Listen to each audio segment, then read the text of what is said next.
ये सरकारी तालिबान देश में घुस चुके हैं। अगर हमको खालिस्तानी कहोगे तो हम आपको सरकारी तालिबानी कहेंगे। उसकी पोस्टिंग करो झारखंड में, उसकी पोस्टिंग करो छत्तीसगढ़ में, नक्सली क्षेत्र में उसकी पोस्टिंग करो।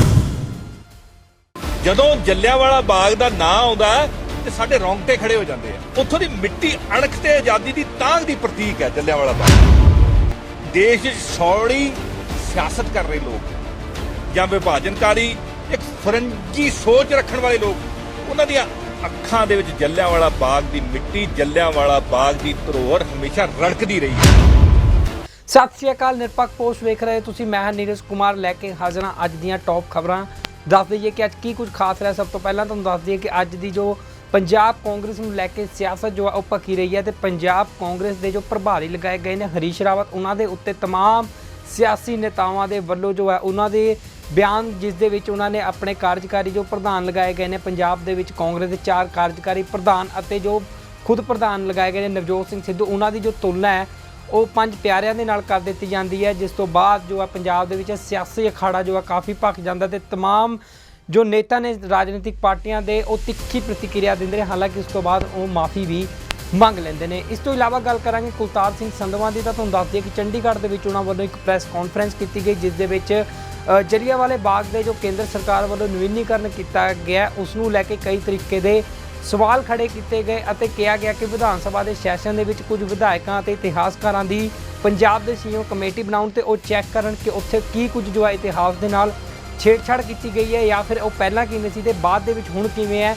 ਇਸ ਨੂੰ ਲੈ ਕੇ ਜੋ ਹੈ ਉਹਨਾਂ ਵੱਲੋਂ ਬਿਆਨ ਦਿੱਤਾ ਗਿਆ। ਇਸ ਦੇ ਨਾਲ ਹੀ ਸ਼ੁਰੂਆਤ ਕਰਾਂਗੇ ਵੱਡੀ ਖਬਰ ਤੋਂ। ਤੁਹਾਨੂੰ ਦੱਸ ਦਈਏ ਕਿ ਪੰਜਾਬ ਦੇ ਵਿੱਚ ਅੱਜ ਕਾਂਗਰਸ ਦੇ ਪ੍ਰਭਾਰੀ ਜੋ ਹਰੀਸ਼ ਰਾਵਤ ਨੂੰ ਲੈ ਕੇ ਕਾਫੀ ਸਿਆਸਤ ਭਖੀ ਰਹੀ ਹੈ। ਤੁਹਾਨੂੰ ਦੱਸ ਦਈਏ ਕਿ ਬੀਤੇ ਦਿਨ ਜਦੋਂ ਉਹਨਾਂ ਵੱਲੋਂ ਪੰਜਾਬ ਕਾਂਗਰਸ ਦੇ ਜੋ ਪ੍ਰਧਾਨ ਨੇ ਨਵਜੋਤ ਸਿੰਘ ਸਿੱਧੂ ਅਤੇ 4 ਕਾਰਜਕਾਰੀ ਪ੍ਰਧਾਨਾਂ ਦੇ ਨਾਲ ਮੁਲਾਕਾਤ ਤੋਂ ਮੀਡੀਆ ਦੇ ਸਾਹਮਣੇ ਆਉਂਦੇ ਨੇ ਤਾਂ ਉਹਨਾਂ ਵੱਲੋਂ ਜੋ ਹੈ ਪੰਜਾਬ ਦੇ ਜੋ ਕਾਂਗਰਸ ਦੇ ਪ੍ਰਧਾਨ ਲਗਾਏ ਗਏ ਨੇ ਨਵਜੋਤ ਸਿੰਘ ਸਿੱਧੂ ਅਤੇ ਜੋ 4 ਕਾਰਜਕਾਰੀ ਪ੍ਰਧਾਨ ਲਗਾਏ ਗਏ ਨੇ ਉਹਨਾਂ ਦੀ ਤੁਲਨਾ ਜੋ ਹੈ ਉਹ 5 ਪਿਆਰਿਆਂ ਦੇ ਨਾਲ ਕਰ ਦਿੱਤੀ ਜਾਂਦੀ ਹੈ। ਤੇ ਜਿਸ ਤੋਂ ਬਾਅਦ ਪੰਜਾਬ ਦੇ ਅੰਦਰ ਪੂਰੀ ਸਿਆਸਤ ਭਖਣੀ ਸ਼ੁਰੂ ਹੁੰਦੀ ਹੈ। ਸ਼੍ਰੋਮਣੀ ਅਕਾਲੀ ਦਲ ਦੇ ਜੋ ਸੀਨੀਅਰ ਆਗੂ ਨੇ ਦਲਜੀਤ ਸਿੰਘ ਚੀਮਾ ਇਸ ਦੀ ਸਖਤ ਸ਼ਬਦਾਂ ਦੇ ਵਿੱਚ ਨਿਖੇਧੀ ਕਰਦੇ ਨੇ ਤੇ ਉਸ ਤੋਂ ਬਾਅਦ ਜੋ ਹੈ ਉਹਨਾਂ ਵੱਲੋਂ ਇੱਕ ਪੋਸਟ ਪਾ ਲਈ ਜਾਂਦੀ ਹੈ। ਪਰੰਤੂ ਹੁਣ ਤੁਹਾਨੂੰ ਦੱਸ ਦਈਏ ਕਿ ਅੱਜ ਜੋ ਹੈ ਅੱਜ ਦੀ ਤਾਜ਼ਾ ਅਪਡੇਟ ਜੋ ਨਿਕਲ ਕੇ ਸਾਹਮਣੇ ਆਈ ਹੈ ਉਸ ਦੇ ਵਿੱਚ ਹੁਣ ਹਰੀਸ਼ ਰਾਵਤ ਨੇ ਸ਼੍ਰੋਮਣੀ ਅਕਾਲੀ ਦਲ ਦੇ ਉੱਤੇ ਜੋ ਹੈ ਉਹ ਵਾਰ ਕੀਤਾ ਹੈ ਤੇ ਇਸ ਦੌਰਾਨ ਉਹਨਾਂ ਨੇ ਕਿਹਾ ਕਿ ਸ਼੍ਰੋਮਣੀ ਅਕਾਲੀ ਦਲ ਨੂੰ ਉਹਨਾਂ ਨੂੰ ਬੋਲਣ ਦਾ ਕੋਈ ਵੀ ਹੱਕ ਨਹੀਂ ਹੈ, ਜਦਕਿ ਉਹਨਾਂ ਦੀ ਸਰਕਾਰ ਦੇ ਸਮੇਂ ਹੀ ਪਵਿੱਤਰ ਸਰੂਪ ਜੋ ਸ਼੍ਰੀ ਗੁਰੂ ਗ੍ਰੰਥ ਸਾਹਿਬ ਜੀ ਦੇ ਨੇ ਉਹਨਾਂ ਦੀ ਬੇਅਦਬੀ ਹੋਈ ਸੀ।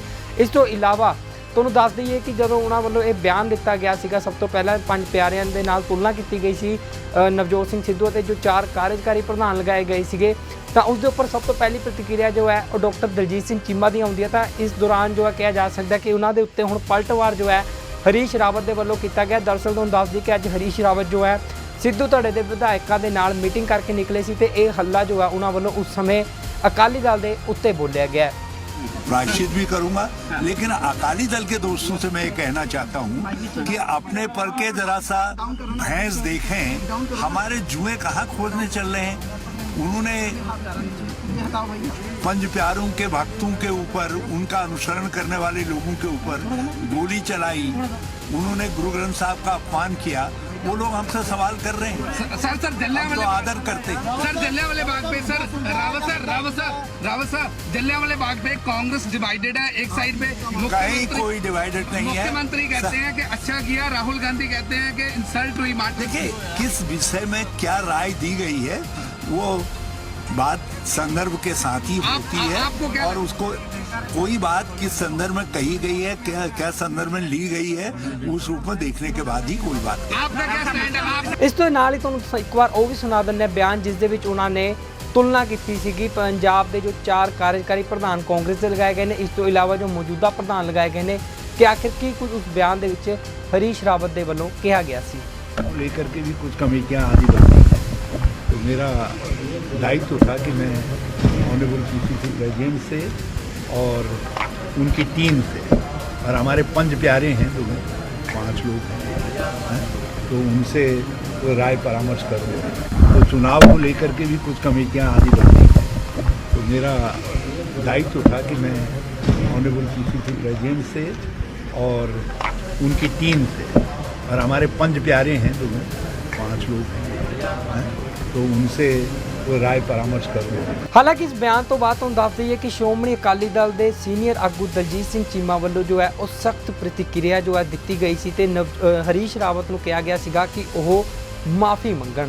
ਬਹੁਤ ਦੁੱਖ ਦੀ ਤੇ ਅਫਸੋਸ ਦੀ ਗੱਲ ਹੈ ਕਿ ਕਾਂਗਰਸ ਪਾਰਟੀ ਦੇ ਸੂਬੇ ਦੇ ਇੰਚਾਰਜ ਹਰੀਸ਼ ਰਾਵਤ ਨੇ ਅੱਜ ਕਾਂਗਰਸ ਪਾਰਟੀ ਦੇ ਜਿਹੜੇ ਲੀਡਰ ਨੂੰ ਮਿਲਣ ਤੋਂ ਬਾਅਦ ਇਹ ਕਿਹਾ ਕਿ ਅੱਜ ਸਾਡੀ 5 ਪਿਆਰਿਆਂ ਦੇ ਨਾਲ ਮੀਟਿੰਗ ਹੋਈ। ਸਿੱਖ ਧਰਮ ਦੇ ਵਿੱਚ 5 ਪਿਆਰਿਆਂ ਦਾ ਬਹੁਤ ਵੱਡਾ ਰੁਤਬਾ ਹੈ ਔਰ ਗੁਰੂ ਗੋਬਿੰਦ ਸਿੰਘ ਜੀ ਮਹਾਰਾਜ ਨੇ ਸੀਸ ਲੈ ਕੇ ਤੇ ਫਿਰ 5 ਪਿਆਰਿਆਂ ਦੀ ਉਪਾਧੀ ਜਿਹੜੀ ਸੀ ਉਹਨਾਂ ਪੰਜਾਂ ਨੂੰ ਦਿੱਤੀ ਸੀ। ਇਸ ਕਰਕੇ ਮੈਂ ਹਰੀਸ਼ ਰਾਵਤ ਜੀ ਨੂੰ ਬੇਨਤੀ ਕਰਦਾ ਕਿ ਇਹ ਕੋਈ ਮਜ਼ਾਕ ਦੀਆਂ ਗੱਲਾਂ ਨਹੀਂ ਹੈ। ਇਹਨਾਂ ਨੂੰ ਖੁਸ਼ ਕਰਨ ਵਾਸਤੇ ਇਸ ਤਰ੍ਹਾਂ ਦੇ ਤਖੱਲਸ ਯੂਜ਼ ਕਰਨੇ ਇਹ ਸਿੱਖਾਂ ਦੀਆਂ ਭਾਵਨਾਵਾਂ ਦੇ ਨਾਲ ਬਹੁਤ ਵੱਡਾ ਖਿਲਵਾੜ ਹੈ। ਤੁਹਾਨੂੰ ਤੁਰੰਤ ਆਪਣੇ ਲਫ਼ਜ਼ ਵਾਪਸ ਲੈਣੇ ਚਾਹੀਦੇ ਆ ਔਰ ਸਾਰੀ ਸਿੱਖ ਕੌਮ ਤੋਂ ਮਾਫੀ ਮੰਗਣੀ ਚਾਹੀਦੀ ਹੈ। ਔਰ ਪੰਜਾਬ ਸਰਕਾਰ ਨੂੰ ਮੈਂ ਕਹਿਣਾ ਚਾਹਾਂਗਾ ਕਿ ਭਾਵਨਾਵਾਂ ਹਰਟ ਕਰਨ ਵਾਸਤੇ ਉਹਨਾਂ ਦੇ ਖਿਲਾਫ ਤੁਰੰਤ ਕੇਸ ਦਰਜ ਕੀਤਾ ਜਾਵੇ। ਪੰਜਾਬ ਦੇ ਵਿੱਚ ਤਿੱਖੀ ਆਲੋਚਨਾ ਹੋਣ ਤੋਂ ਬਾਅਦ ਤੁਹਾਨੂੰ ਦੱਸ ਦਈਏ ਕਿ ਹਰੀਸ਼ ਰਾਵਤ ਦੇ ਵੱਲੋਂ ਇੱਕ ਪੋਸਟ ਪਾ ਕੇ ਜੋ ਹੈ ਉਹ ਮਾਫੀ ਮੰਗੀ ਗਈ ਹੈ। ਸਭ ਨੂੰ ਲੈ ਕੇ ਤੁਹਾਨੂੰ ਦੱਸ ਦਈਏ ਕਿ ਇਸ ਪੋਸਟ ਦੇ ਵਿੱਚ ਕੀ ਕੁਝ ਲਿਖਿਆ, ਦੱਸ ਦਈਏ ਕਿ ਉਹਨਾਂ ਨੇ ਲਿਖਿਆ ਕਿ ਕਈ ਵਾਰ ਤੁਸੀਂ ਆਦਰ ਵਿਅਕਤ ਕਰਨ ਲੱਗੇ ਕੁਝ ਅਜਿਹੇ ਸ਼ਬਦ ਪ੍ਰਯੋਗ ਕਰ ਜਾਂਦੇ ਜੋ ਆਪੱਤੀਜਨਕ ਹੁੰਦੇ ਨੇ। ਕੱਲ ਮੇਰੇ ਤੋਂ ਵੀ ਮਾਨਯੋਗ ਪ੍ਰਧਾਨ ਅਤੇ 4 ਕਾਰਜਕਾਰੀ ਪ੍ਰਧਾਨਾਂ ਨੂੰ 5 ਪਿਆਰੇ ਸ਼ਬਦ ਨੂੰ ਪ੍ਰਯੋਗ ਕਰਨ ਦੀ ਗਲਤੀ ਹੋਈ। ਮੈਂ ਵੀ ਦੇਸ਼ ਦੇ ਇਤਿਹਾਸ ਦਾ ਵਿਦਿਆਰਥੀ ਹਾਂ ਤੇ 5 ਪਿਆਰਿਆਂ ਦੀ ਤੁਲਨਾ ਕਿਸੇ ਨਾਲ ਵੀ ਨਹੀਂ ਕੀਤੀ ਜਾ ਸਕਦੀ। ਮੇਰੇ ਤੋਂ ਇਹ ਗਲਤੀ ਹੋਈ ਹੈ। ਲੋਕਾਂ ਦੀ ਭਾਵਨਾਵਾਂ ਨੂੰ ਠੇਸ ਪਹੁੰਚਾਉਣ ਲਈ ਮਾਫੀ ਮੰਗਦਾ। ਮੈਂ ਗਲਤੀ ਦੀ ਮਾਫੀ ਲਈ ਆਪਣੇ ਰਾਜ ਦੇ ਕਿਸੇ ਗੁਰਦੁਆਰੇ 'ਚ ਕੁਝ ਦੇਰ ਝਾੜੂ ਲਗਾ ਕੇ ਸਫਾਈ ਵੀ ਜ਼ਰੂਰ ਕਰੂੰਗਾ। ਤਾਂ ਇਹ ਜੋ ਹੈ ਮਾਫੀ ਜੋ ਹੈ ਹਰੀਸ਼ ਰਾਵਤ ਦੇ ਵੱਲੋਂ ਮੰਗੀ ਗਈ ਹੈ ਤੇ ਕਿਤੇ ਨਾ ਕਿਤੇ ਕਿਹਾ ਜਾ ਸਕਦਾ ਹੈ ਕਿ ਹੁਣ ਉਹਨਾਂ ਨੂੰ ਆਪਣੇ ਬਿਆਨ ਨੂੰ ਲੈ ਕੇ ਜੋ ਪਛਤਾਤਾਪ ਹੈ ਉਹ ਨਿਕਲ ਕੇ ਸਾਹਮਣੇ ਆਇਆ ਤੇ ਹੁਣ ਉਹਨਾਂ ਨੇ ਸਾਰੀ ਜਨਤਾ ਤੋਂ ਜੋ ਹੈ ਉਹ ਮਾਫੀ ਮੰਗ ਲਈ ਹੈ। ਤੇ ਹੁਣ ਗੱਲ ਕਰਦੇ ਹਾਂ ਕੁਲਤਾਰ ਸਿੰਘ ਸੰਧਵਾਂ ਜੋ ਆਪ ਤੋਂ ਵਿਧਾਇਕ ਨੇ। ਉਹਨਾਂ ਨੇ ਹੁਣ ਕੇਂਦਰ ਦੀ ਮੋਦੀ ਸਰਕਾਰ ਦੇ ਉੱਤੇ ਤਿੱਖਾ ਨਿਸ਼ਾਨਾ ਸਾਧਿਆ। ਦਰਅਸਲ ਤੁਹਾਨੂੰ ਦੱਸ ਦਈਏ ਕਿ ਸ਼ਨੀਵਾਰ ਨੂੰ ਜਲਿਆਂਵਾਲੇ ਬਾਗ ਦਾ ਨਵੀਨੀਕਰਨ ਜੋ ਦਾ ਉਦਘਾਟਨ ਜੋ ਹੈ ਵਰਚੁਅਲ ਮਾਧਿਅਮ ਦੇ ਰਾਹੀਂ ਭਾਰਤ ਦੇ ਪ੍ਰਧਾਨ ਮੰਤਰੀ ਨਰਿੰਦਰ ਮੋਦੀ ਵੱਲੋਂ ਕੀਤਾ ਗਿਆ ਤੇ ਹੁਣ ਕਿਤੇ ਨਾ ਕਿਤੇ ਕਿਹਾ ਜਾ ਸਕਦਾ ਕਿ ਇਸ ਦੇ ਉੱਤੇ ਵੀ ਸਿਆਸਤ ਭਖਣੀ ਸ਼ੁਰੂ ਹੋ ਗਈ ਹੈ ਤੇ ਕੁਲਤਾਰ ਸਿੰਘ ਸੰਧਵਾਂ ਵੱਲੋਂ ਕੇਂਦਰ ਸਰਕਾਰ ਦੇ ਉੱਤੇ ਹਮਲਾ ਬੋਲਿਆ ਗਿਆ ਤੇ ਉਹਨਾਂ ਨੇ ਆਰੋਪ ਲਗਾਏ ਨੇ ਕਿ ਕੇਂਦਰ ਸਰਕਾਰ ਜੋ ਹੈ ਉਹ ਜੋ ਇਤਿਹਾਸਿਕ ਧਰੋਹਰਾਂ ਨੇ ਉਹਨਾਂ ਦੇ ਨਾਲ ਛੇੜਖਾਨੀ ਕਰ ਰਹੀ ਹੈ ਤੇ ਇਸ ਦੌਰਾਨ ਉਹਨਾਂ ਨੇ ਇੱਥੇ ਮੰਗ ਵੀ ਕੀਤੀ ਹੈ ਪੰਜਾਬ ਸਰਕਾਰ ਤੋਂ ਸੈਸ਼ਨ ਦੇ ਦੌਰਾਨ ਕਿ ਇੱਕ ਵਿਧਾਇਕਾਂ ਅਤੇ ਇਤਿਹਾਸਕਾਰਾਂ ਦੀ ਕਮੇਟੀ ਬਣਾਈ ਜਾਵੇ ਤਾਂ ਜੋ ਇਹ ਚੈੱਕ ਕਰੇ ਜਾ ਕੇ ਉੱਥੇ ਕਿ ਆਖਿਰ ਕੀ ਕੁਝ ਜੋ ਛੇੜਖਾਨੀ ਕੀਤੀ ਗਈ ਹੈ, ਪਹਿਲਾਂ ਕਿਵੇਂ ਦੇ ਮਾਹੌਲ ਸੀ ਉੱਥੇ ਤੇ ਹੁਣ ਕੀ ਕੁਝ ਉੱਥੇ ਬਣਾਇਆ ਗਿਆ, ਇਸ ਦੀ ਰਿਪੋਰਟ ਜੋ ਹੈ ਉਹ ਵੀ ਸੌਂਪੇ। ਤਾਂ ਇਹ ਗੱਲਾਂ ਜੋ ਨੇ ਕੁਲਤਾਰ ਸਿੰਘ ਸੰਧਵਾਂ ਦੇ ਵੱਲੋਂ ਕਹੀਆਂ ਗਈਆਂ ਨੇ। ਇਸ ਤੋਂ ਇਲਾਵਾ ਹੋਰ ਕੀ ਕੁਝ ਕਹਿਣਾ ਕੁਲਤਾਰ ਸਿੰਘ ਸੰਧਵਾਂ ਦਾ, ਆਓ ਤੁਹਾਨੂੰ ਸੁਣਾਉਂਦੇ ਹਾਂ। ਅੱਜ ਜਿਹੜੀ ਤੁਹਾਡੇ ਰਾਹੀਂ ਮੈਂ ਪੰਜਾਬ ਸਰਕਾਰ, ਕੇਂਦਰ ਸਰਕਾਰ ਦੀਆਂ ਜਿਹੜੀਆਂ ਗਲਤੀਆਂ, ਜਿਹੜੀ ਸਾਜ਼ਿਸ਼ਾਂ, ਜਿਹੜੇ ਸਾਡੇ ਇਤਿਹਾਸ ਨਾਲ ਕਰਨ ਦੀ ਕੋਸ਼ਿਸ਼ ਕਰ ਰਹੀਆਂ, ਇਹ ਸਾਡੀ ਮਾਂ ਬੋਲੀ ਨਾਲ ਧੱਕਾ ਕਰਨ ਦੀ ਜਿਹੜੀ ਕੋਸ਼ਿਸ਼ ਕਰ ਰਹੀਆਂ, ਸਾਡੇ ਪੰਜਾਬੀਆਂ ਦਾ ਜੋ ਦੇਸ਼ ਨੂੰ ਆਜ਼ਾਦ ਕਰਾਉਣ ਦੇ ਵਿੱਚ ਬੜਾ ਵੱਡਾ ਯੋਗਦਾਨ ਰਿਹਾ, ਉਹਨੂੰ ਘਟਾ ਕੇ ਦਿਖਾਉਣ ਦੀ ਜਿਹੜੀ ਸਾਜ਼ਿਸ਼ ਹੈ ਉਹ ਕਰ ਰਹੀਆਂ, ਉਹਦੀ ਗੱਲ ਪੰਜਾਬੀਆਂ ਦੇ ਸਾਹਮਣੇ ਰੱਖਣ ਲਈ ਅੱਜ ਇਹ ਪੀਸੀ ਬੁਲਾਈ ਹੈ। ਅੱਜ ਤੁਹਾਡੇ ਸਾਰਿਆਂ ਦੇ ਮੁਖਾਤਿਬ ਹੋ ਰਹੇ ਆ। ਬੜਾ ਗੰਭੀਰ ਤੇ ਸੰਵੇਦਨਸ਼ੀਲ ਇਸ਼ੂ ਹੈ ਕਿਉਂਕਿ ਜਲਿਆਂਵਾਲਾ ਬਾਗ ਸਾਡੇ ਆਜ਼ਾਦੀ ਦੇ ਪਰਵਾਨਿਆਂ ਦੀ ਉੱਥੇ ਮਣਾ ਮੋਹੀ ਰੱਤ ਡੁੱਲੀ ਹੈ। ਜਦੋਂ ਜਲਿਆਂਵਾਲਾ ਬਾਗ ਦਾ ਨਾਂ ਆਉਂਦਾ ਤੇ ਸਾਡੇ ਰੌਂਗਟੇ ਖੜੇ ਹੋ ਜਾਂਦੇ ਆ। ਉਹ ਜਗ੍ਹਾ ਮਤਲਬ ਪੰਜਾਬੀਆਂ ਦੀ ਨਹੀਂ ਬਲਕਿ ਦੇਸ਼ ਦੁਨੀਆ 'ਚ ਬੈਠੇ ਹਰੇਕ ਭਾਰਤੀ ਨਾਗਰਿਕ ਦੀਆਂ ਭਾਵਨਾਵਾਂ ਨਾਲ ਓਤ-ਪੋਤ ਸਰਜਮੀ ਹੈ ਜਲਿਆਂਵਾਲਾ ਬਾਗ। ਮੇਰਾ ਖਿਆਲ ਹੈ ਜਿੰਨੇ ਸਾਥੀਓ ਤੁਸੀਂ ਬੈਠੇ ਸੁਣਦੇ ਹੋਵੋਗੇ, ਜਦੋਂ ਜਲਿਆਂਵਾਲਾ ਬਾਗ ਕਹਿੰਦਾ ਤਾਂ ਇੱਕ ਤਰ੍ਹਾਂ ਦੀ ਝੁੰਝਣਾਹਟ, ਇੱਕ ਤਰ੍ਹਾਂ ਦਾ ਗੌਰਵ ਸਾਡੇ ਹਰੇਕ ਦੇ ਮਨ ਦੇ ਵਿੱਚ ਆਉਂਦਾ। ਉੱਥੋਂ ਦੀ ਮਿੱਟੀ ਅਣਖ ਤੇ ਆਜ਼ਾਦੀ ਦੀ ਤਾਂਘ ਦੀ ਪ੍ਰਤੀਕ ਹੈ ਜਲਿਆਂਵਾਲਾ ਬਾਗ ਦੀ। ਇਸੇ ਕਰਕੇ ਦੇਸ਼ 'ਚ ਸੌੜੀ ਸਿਆਸਤ ਕਰ ਰਹੇ ਲੋਕ, ਜਾਂ ਵਿਭਾਜਨਕਾਰੀ ਇੱਕ ਫਰੰਗੀ ਸੋਚ ਰੱਖਣ ਵਾਲੇ ਲੋਕ, ਕੁਝ ਮੁੱਠੀ ਭਰ ਲੋਕ ਨੇ ਉਹਨਾਂ ਦੀਆਂ ਅੱਖਾਂ ਦੇ ਵਿੱਚ ਜੱਲਿਆਂਵਾਲਾ ਬਾਗ ਦੀ ਮਿੱਟੀ, ਜੱਲਿਆਂਵਾਲਾ ਬਾਗ ਦੀ ਧਰੋਹਰ ਹਮੇਸ਼ਾ ਰੜਕਦੀ ਰਹੀ ਹੈ।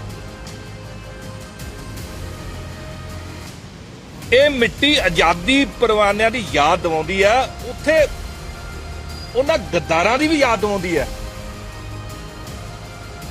ਜਿਨ੍ਹਾਂ ਨੇ ਉਹ ਕਾਨੂੰਨੇ ਕਾਰਵਾਈਆਂ, ਜਿਹੜੇ ਕਾਰੇ ਕਰਨ ਵਾਲੇ ਜਨਰਲ ਡਾਇਰ ਵਰਗੇ ਲੋਕਾਂ ਦਾ ਪੁਸ਼ਤਪਨਾਹੀ ਕੀਤੀ, ਉਹਨਾਂ ਦੀ ਝੋਲੀ ਚੱਕੀ, ਉਹਨਾਂ ਦੀ ਵੀ ਯਾਦ ਦਿਲਾਉਂਦੀ ਹੈ ਇਹ ਮਿੱਟੀ।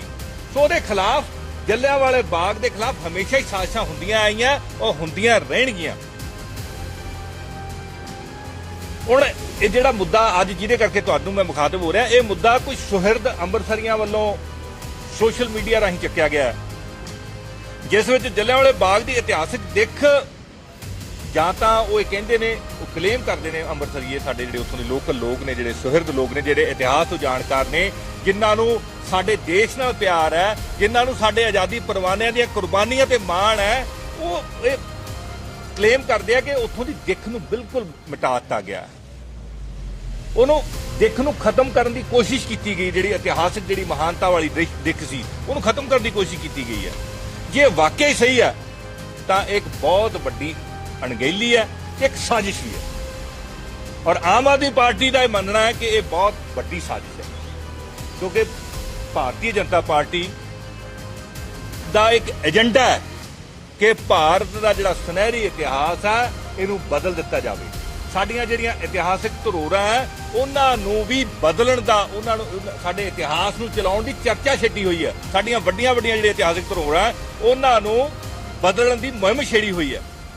ਇਸ ਲਈ ਮੈਂ ਪੰਜਾਬ ਸਰਕਾਰ ਤੋਂ ਮੰਗ ਕਰਦਾ ਕਿ ਪੰਜਾਬ ਦੇ ਵਿਧਾਇਕਾਂ ਦੀ, ਪੰਜਾਬ ਦੀ ਵਿਧਾਨ ਸਭਾ ਵੱਲੋਂ ਇੱਕ ਸਪੈਸ਼ਲ ਕਮੇਟੀ ਬਣਾਈ ਜਾਵੇ, ਜਿਹੜੀ ਕਿ ਜੱਲਿਆਂਵਾਲਾ ਬਾਗ ਦੇ ਵਿੱਚ ਕੀ ਹੋਇਆ, ਉੱਥੇ ਪਹਿਲਾਂ ਕੀ ਸੀ, ਜਿਹਦੇ ਵਿੱਚ ਉਹ ਇਤਿਹਾਸਕਾਰਾਂ ਦੇ ਕਮੈਂਟ ਵੀ ਲਵੇ ਕਮੇਟੀ, ਜਿਹਦੇ 'ਚ ਉਹ ਸਾਰੇ ਦਸਤਾਵੇਜ਼ਾਂ ਨੂੰ ਵੀ ਖੰਗਾਲੇ, ਜਿਹਦੇ 'ਚ ਕੀ ਉੱਥੇ ਹੋਇਆ, ਕੀ ਚੇਂਜਸ ਕੀਤੀਆਂ ਗਈਆਂ, ਉਹਨਾਂ ਦਾ ਇੱਕ ਰਿਕਾਰਡ ਮੇਨਟੇਨ ਕਰੇ। ਔਰ ਇੱਕ, ਵੈਸੇ ਕੰਮ ਤਾਂ 1-2 ਦਿਨ ਦਾ ਹੈ, ਲੇਕਿਨ 1 ਮਹੀਨੇ ਦਾ ਸਮਾਂ ਲਾਵੇ ਉਹ ਕਮੇਟੀ, ਔਰ ਉਹ ਪੰਜਾਬ ਦੀ ਵਿਧਾਨ ਸਭਾ ਦੇ ਵਿੱਚ ਉਹ ਰਿਪੋਰਟ ਰੱਖੇ ਕਿ ਉੱਥੇ ਕੀ ਕੁਝ ਹੋਇਆ, ਕਿਉਂਕਿ ਸਾਡੇ ਦਿਲਾਂ ਨਾਲ ਜੁੜੀ ਹੋਈ ਗੱਲ ਹੈ। ਜੱਲਿਆਂਵਾਲੇ ਬਾਗ ਦੀ ਇਤਿਹਾਸਕ ਦਿੱਖ ਅਸੀਂ ਰੱਖਣੀ ਚਾਹੁੰਦੇ ਹਾਂ, ਔਰ ਇਹ ਮੈਂ ਫਿਰ ਰਿਪੀਟ ਕਰਦਾ, ਆਮ ਆਦਮੀ ਪਾਰਟੀ ਦੀ ਮੰਗ ਹੈ ਕਿ ਪੰਜਾਬ ਦੇ ਵਿਧਾਨ ਸਭਾ ਵੱਲੋਂ ਪੰਜਾਬ ਦੇ ਵਿਧਾਇਕਾਂ ਦੀ, ਜਿਹਦੇ 'ਚ ਸਾਰੀਆਂ ਪਾਰਟੀਆਂ ਦੇ ਵਿਧਾਇਕ ਹੋਣ, ਉਹਨਾਂ ਦੀ ਇੱਕ ਕਮੇਟੀ ਬਣੇ, ਔਰ ਉਹ 1 ਮਹੀਨੇ ਦੇ ਅੰਦਰ ਉਥੋਂ ਇਤਿਹਾਸਕਾਰਾਂ ਤੋਂ ਕਮੈਂਟ ਲਵੇ, ਵੱਖ-ਵੱਖ ਜਿਹੜੇ ਸਾਡੇ ਇਤਿਹਾਸਕ ਡਾਕੂਮੈਂਟਸ ਹੈ ਉਹਨਾਂ ਨੂੰ ਲਵੇ, ਔਰ ਜਿਹੜੇ ਪ੍ਰੀਜ਼ਰਵੇਟਰ ਹੈ, ਜਿਹੜੇ ਲੋਕ ਪ੍ਰੀਜ਼ਰਵ ਕਰਦੇ ਸਾਡੀਆਂ ਇਤਿਹਾਸਕ ਧਰੋਹਰਾਂ ਨੂੰ, ਉਹਨਾਂ ਦੇ ਕਮੈਂਟ ਲੈ ਕੇ ਇੱਕ ਵਿਸਤਾਰਿਤ ਰਿਪੋਰਟ ਪੰਜਾਬ ਦੀ ਵਿਧਾਨ ਸਭਾ ਦੇ ਵਿੱਚ ਰੱਖੇ। ਬਾਕੀ ਪਹਿਲੀ ਨਜ਼ਰੇ ਜਿਹੜੀਆਂ ਤਸਵੀਰਾਂ ਤੇ ਤਬਸਰੇ ਸਾਹਮਣੇ ਆਏ ਆ, ਉੱਥੋਂ ਲੱਗਦਾ ਵੀ ਸਾਡੇ ਇਤਿਹਾਸ ਨੂੰ ਬਦਲਣ ਦੀ ਬਹੁਤ ਵੱਡੀ ਕੋਸ਼ਿਸ਼ ਹੋਈ ਹੈ। ਬਾਕੀ ਰਾਹੁਲ ਗਾਂਧੀ ਜੀ, ਉਹਨਾਂ ਦੇ ਟਵੀਟ ਨਾਲ ਮੈਂ ਬਿਲਕੁਲ ਬਹੁਤ ਸਹਿਮਤ ਹਾਂ। ਸਾਡੇ ਇਤਿਹਾਸਕ ਸਥਾਨਾਂ ਤੇ ਇਤਿਹਾਸ ਨਾਲ ਛੇੜਛਾੜ ਨਹੀਂ ਹੋਣੀ ਚਾਹੀਦੀ। ਇਹਦੇ 'ਚ ਕੋਈ ਰਾਜਨੀਤੀ ਨਹੀਂ ਹੈ, ਇਹਦੇ 'ਚ ਦੇਸ਼ ਭਗਤੀ ਹੈ। ਅਸੀਂ ਆਮ ਆਦਮੀ ਪਾਰਟੀ, ਸਾਡੇ ਦੇਸ਼ ਨੂੰ ਅਸੀਂ ਪਿਆਰ ਕਰਦੇ ਹਾਂ, ਔਰ ਸਾਡੇ ਜਿਹੜੇ ਆਜ਼ਾਦੀ ਦੇ ਪਰਵਾਨੇ ਆ ਉਹਨਾਂ ਨੇ ਆਪਦੇ ਖੂਨ ਡੋਲਿਆ, ਉੱਥੇ ਮਣਾ ਮੂੰਹੀ ਖੂਨ ਡੋਲਿਆ। ਔਰ ਸਾਡੀਆਂ ਜਿਹੜੀਆਂ ਇਤਿਹਾਸਕ ਜਿਹੜੀਆਂ ਇਸ ਤਰ੍ਹਾਂ ਦੀਆਂ ਜਗ੍ਹਾ ਹੈ, ਉੱਥੋਂ ਜਿਵੇਂ ਅੰਡੇਮਾਨ ਨਿਕੋਬਾਰ ਹੈ, ਉਸੇ ਤਰੀਕੇ ਦੇ ਨਾਲ ਜੱਲਿਆਂਵਾਲਾ ਬਾਗ ਆ, ਉਸ ਮਿੱਟੀ ਤੋਂ ਸਾਨੂੰ ਸਾਡੇ ਸ਼ਹੀਦਾਂ ਦੀ ਖੁਸ਼ਬੂ ਆਉਂਦੀ, ਉਹਨਾਂ ਦੀ ਭਾਵਨਾਵਾਂ ਦੀ, ਉਹਨਾਂ ਦੀ ਕੁਰਬਾਨੀਆਂ ਦੀ, ਉਹਨਾਂ ਨੇ ਆਪਦੇ ਸਾਰੇ ਪਰਿਵਾਰ ਦੇਸ਼ ਦੀ ਆਜ਼ਾਦੀ ਖਾਤਰ ਲਾਤੇ, ਉਹਦੀ ਖੁਸ਼ਬੂ ਆਉਂਦੀ ਹੈ। ਲੇਕਿਨ ਇੱਥੇ ਹੈਰਾਨੀ ਵਾਲੀ ਗੱਲ ਹੈ ਕਿ ਸਾਡੇ ਮੁੱਖ ਮੰਤਰੀ ਸਾਹਿਬ ਨੇ ਬੜਾ ਕੈਜੂਅਲੀ ਜੀ ਕਹਿਤਾ, ਐਡੀ ਵੱਡੀ ਸਾਡੀ ਧਰੋਹਰ ਦੇ ਨਾਲ ਛੇੜਛਾੜ ਹੋਈ ਹੈ, ਤੁਹਾਨੂੰ ਉਹਦਾ ਕੁਝ ਪਤਾ ਹੀ ਨਹੀਂ ਹੈ। ਔਰ ਛੇੜਛਾੜ ਕਿਹਨੇ ਕੀਤੀ ਹੈ? ਕੇਂਦਰ ਸਰਕਾਰ ਨੇ। ਉਹ ਜਿਹੜੇ ਕਾਰਪੋਰੇਟ ਸਾਡੇ ਖੇਤੀਬਾੜੀ ਤੇ ਸਾਡੇ ਦੇਸ਼ ਤੇ ਕਬਜ਼ਾ ਕਰਨਾ ਚਾਹੁੰਦੇ ਆ, ਉਸੇ ਤਰ੍ਹਾਂ ਦੀ ਇੱਕ ਕਾਰਪੋਰੇਟ ਕੰਪਨੀ ਵਾਮਾ ਕਮਿਊਨੀਕੇਸ਼ਨ, ਜਿਹੜੀ ਕਿ ਗੁਜਰਾਤੀ ਕੰਪਨੀ ਫੇਰ, ਔਰ ਉਹਦੇ ਸਭ ਤੋਂ ਵੱਡੀ ਜਿਹੜੀ ਗਲਤੀ ਕੀ ਹੈ, ਅਸੀਂ ਹਿੰਦੀ ਦਾ ਸਨਮਾਨ ਕਰਦੇ ਹਾਂ, ਭਾਸ਼ਾ ਕੋਈ ਵੀ ਮਾੜੀ ਨਹੀਂ ਹੈ, ਸਾਰੀਆਂ ਭਾਸ਼ਾਵਾਂ ਸਾਡੇ ਲਈ ਸਨਮਾਨਜਨਕ ਨੇ, ਲੇਕਿਨ ਪੰਜਾਬ ਦੇ ਵਿੱਚ ਅਗਰ ਪੰਜਾਬੀ ਦੇ ਨਾਲ ਵਿਤਕਰਾ ਹੋਏਗਾ ਤਾਂ ਅਸੀਂ ਕਦੇ ਬਰਦਾਸ਼ਤ ਨਹੀਂ ਕਰਾਂਗੇ। ਉੱਥੇ ਜੱਲਿਆਂਵਾਲਾ ਬਾਗ ਦੇ ਵਿੱਚ ਪੰਜਾਬੀ ਨੂੰ ਦੂਜੇ ਨੰਬਰ ਤੇ ਲਿਖਿਆ ਗਿਆ। ਇਸ ਦੇ ਨਾਲ ਹੀ ਹੁਣ ਜਿੱਥੇ ਕਰੋਨਾ ਕਾਲ ਤੋਂ ਬਾਅਦ ਮਸਾਂ ਹੀ ਲੋਕਾਂ ਦਾ ਜੀਵਨ ਲੀਹਾਂ ਤੇ ਪਹੁੰਚਿਆ ਤਾਂ ਉੱਥੇ ਹੀ ਤੁਹਾਨੂੰ ਦੱਸ ਦਈਏ ਕਿ 1 ਸਤੰਬਰ ਨੂੰ ਹੀ ਸਰਕਾਰੀ ਤੇਲ ਕੰਪਨੀਆਂ ਦੇ ਵੱਲੋਂ ਆਮ ਜਨਤਾ ਨੂੰ ਸਿਲੰਡਰਾਂ ਦੇ ਰੇਟ ਵਧਾ ਕੇ ਕਰਾਰਾ ਝਟਕਾ ਦਿੱਤਾ ਗਿਆ। ਤੁਹਾਨੂੰ ਦੱਸ ਦਈਏ ਕਿ 25 ਰੁਪਏ ਜੋ ਹੈ ਉਹ ਘਰੇਲੂ ਗੈਸ ਸਿਲੰਡਰ ਦੀ ਕੀਮਤ ਜੋ ਹੈ ਉਹ ਵਧਾਈ ਗਈ ਹੈ। ਇਸ ਦੇ ਨਾਲ ਹੀ ਦੱਸ ਦਈਏ ਕਿ ਸਰਕਾਰੀ ਤੇਲ ਕੰਪਨੀਆਂ ਨੇ ਘਰੇਲੂ ਗੈਸ ਸਿਲੰਡਰ ਦੀ ਕੀਮਤ 25 ਰੁਪਏ ਵਧਾ ਦਿੱਤੀ ਹੈ। ਸਿਰਫ 15 ਦਿਨਾਂ 'ਚ ਬਿਨਾਂ ਸਬਸਿਡੀ ਵਾਲੇ ਗੈਸ ਸਿਲੰਡਰ ਦੀ ਕੀਮਤ 25 ਰੁਪਏ ਵਧਾਈ ਹੈ। ਉੱਥੇ ਹੀ 19 ਕਿਲੋਗ੍ਰਾਮ ਕਮਰਸ਼ੀਅਲ ਗੈਸ ਸਿਲੰਡਰ ਦੇ ਦਾਮ 75 ਰੁਪਏ ਵਧਾਏ ਹਨ। ਇਸ ਦੇ ਨਾਲ ਹੀ ਦਿੱਲੀ 'ਚ 14.2 ਕਿਲੋਗ੍ਰਾਮ ਦਾ LPG ਸਿਲੰਡਰ 884 ਰੁਪਏ 5 ਪੈਸੇ ਦਾ ਹੋ ਗਿਆ। ਇਸ ਤੋਂ ਪਹਿਲਾਂ 859 ਰੁਪਏ 50 ਪੈਸੇ ਦਾ ਮਿਲਦਾ ਸੀ। ਇਸ ਤੋਂ ਪਹਿਲਾਂ 18 ਅਗਸਤ ਨੂੰ ਗੈਸ ਸਿਲੰਡਰ ਦੀ ਕੀਮਤ 25 ਰੁਪਏ ਵਧਾਈਆਂ ਗਈਆਂ ਸਨ। ਦਿੱਲੀ 'ਚ ਉਸ ਸਮੇਂ 834 ਤੋਂ ਕੀਮਤ ਵੱਧ ਕੇ 859 ਰੁਪਏ ਹੋ ਗਈ ਸੀ। 15 ਦਿਨਾਂ 'ਚ ਸਬਸਿਡੀ ਵਾਲਾ ਸਿਲੰਡਰ 50 ਰੁਪਏ ਮਹਿੰਗਾ ਹੋਇਆ ਹੈ। ਇਸ ਸਾਲ 190 ਰੁਪਏ 50 ਪੈਸੇ ਦਾ ਵਾਧਾ ਸਿਲੰਡਰ ਦੀ ਕੀਮਤਾਂ ਦੇ ਵਿੱਚ ਕੀਤਾ ਗਿਆ। ਸਰਕਾਰੀ ਤੇਲ ਕੰਪਨੀਆਂ ਮਹੀਨੇ ਦੇ ਪਹਿਲੇ ਹੀ ਦਿਨ ਸਿਲੰਡਰ ਦੇ ਦਾਮਾਂ 'ਚ ਵਾਧਾ ਕਰਦੀਆਂ ਹਨ। ਸਾਲ 2021 ਦੀ ਸ਼ੁਰੂਆਤ 'ਚ ਜਨਵਰੀ 'ਚ ਦਿੱਲੀ 'ਚ ਰਸੋਈ ਗੈਸ ਸਿਲੰਡਰ ਦੀ ਕੀਮਤ 694 ਰੁਪਏ ਸੀ, ਜੋ ਵੱਧਦੀ 884 ਰੁਪਏ 50 ਪੈਸੇ ਹੋ ਚੁੱਕੀ ਹੈ। ਇਸ ਤਰ੍ਹਾਂ 9 ਮਹੀਨੇ ਦੇ ਵਿੱਚ LPG ਗੈਸ ਸਿਲੰਡਰ ਦੀ ਕੀਮਤ 190 ਰੁਪਏ ਵਧਾਈ ਜਾ ਚੁੱਕੀ ਹੈ। ਰਾਕੇਸ਼ ਟਕੈਤ ਭਾਰਤੀ ਕਿਸਾਨ ਆਗੂ ਵੱਲੋਂ ਹੁਣ ਵੱਡਾ ਇੱਕ ਵਾਰੀ ਵਾਰ ਕੀਤਾ ਗਿਆ ਕੇਂਦਰ ਸਰਕਾਰ ਤੇ ਅਤੇ ਮਨੋਹਰ ਲਾਲ ਖੱਟਰ ਦੀ ਸਰਕਾਰ ਤੇ।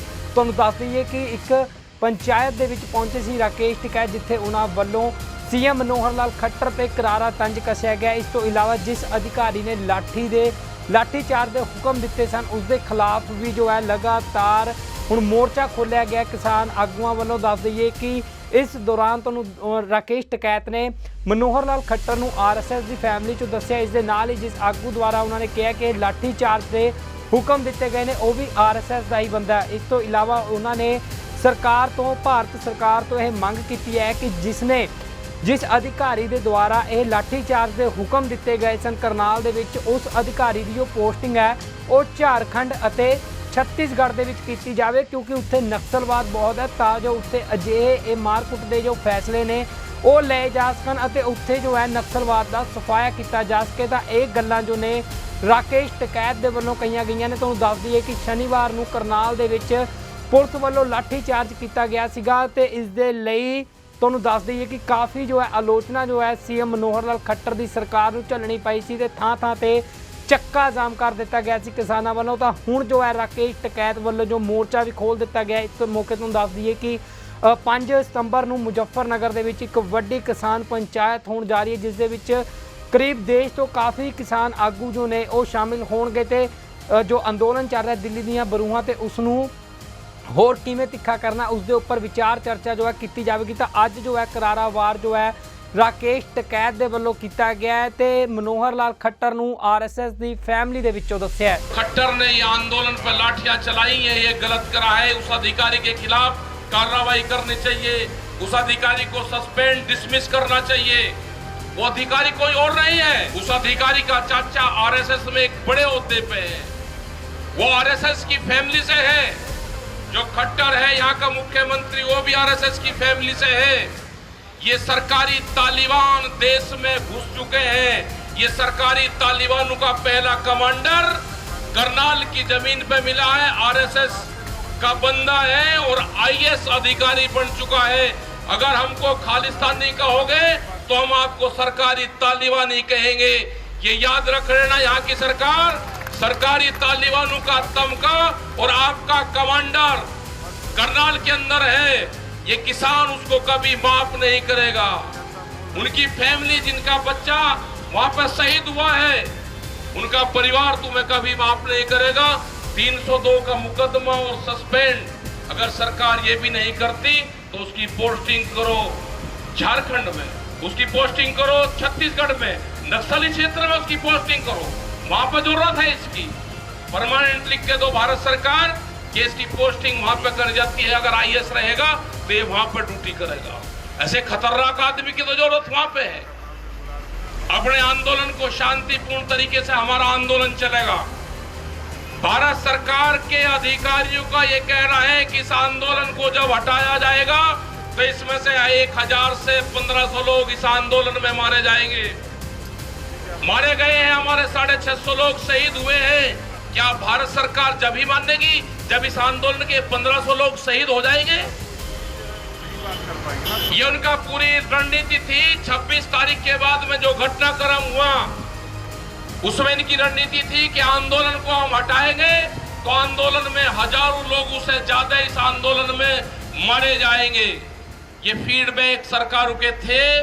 सरकार ये चाहती थी कि इस आंदोलन में कत्लेआम हो, इस आंदोलन में हिंदू सिख हो, इस आंदोलन में मुस्लिम और हिंदू की लड़ाई हो। और आज भी जब भी उत्तर प्रदेश में अब चुनाव होंगे, किसी बड़े हिंदू लीडर की हत्या होगी, बच के रहना। जो हिंदू की बात करते हैं, ये आरएसएस के लोग आपकी हत्या करवाने का काम करेंगे। ये चुनाव को फिर हिंदू मुस्लिम उत्तर प्रदेश और उत्तराखंड में करवाएंगे। किसी बड़े हिंदू लीडर की हत्या करवा के ये चुनाव जीतना चाहते हैं। जो भी इनकी बात करेगा, आप बच कर रहना। इससे खतरनाक पार्टियां नहीं हो सकती।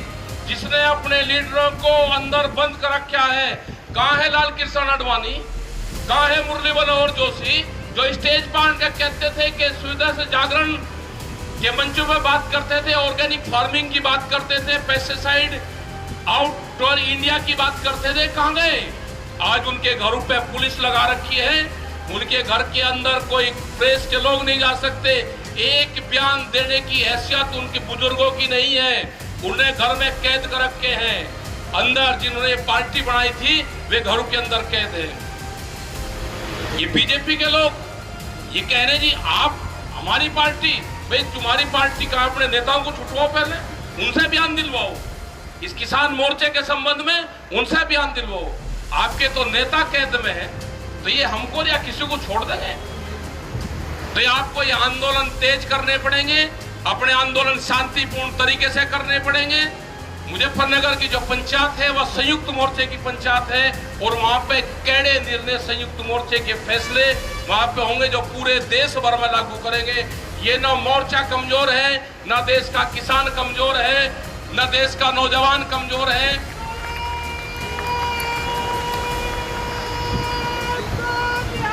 सत श्री अकाल।